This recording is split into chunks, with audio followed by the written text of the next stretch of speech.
আসসালামু আলাইকুম। আপনারা সবাই কেমন আছেন? আলহামদুলিল্লাহ আমি অনেক ভালো আছি। আজকে আপনাদের সঙ্গে নিয়ে এসেছি গরুর পায়ের রেসিপি।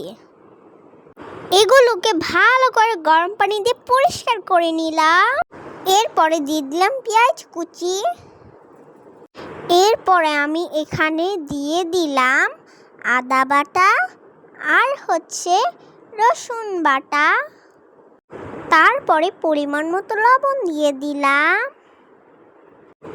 লং, এলাচ, দারচিনি, গোলমরিচ, তেজপাতা।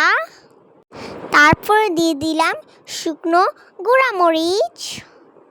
এরপর দিয়ে দিব ভাজা জিরার গুঁড়া। তারপর দিয়ে দিচ্ছি সয়াবিন তেল, দিয়ে দিলাম ধনে গুঁড়া। এরপর চুলায় বসিয়ে এক বালতি পানি ঢেলে দিলাম। এই রান্নাটা শেষ করতে আমার লেগেছে 4 থেকে 5 ঘন্টা। পায়াগুলো এখন সিদ্ধ হয়ে এসেছে। এখন আমি বাগার দিব।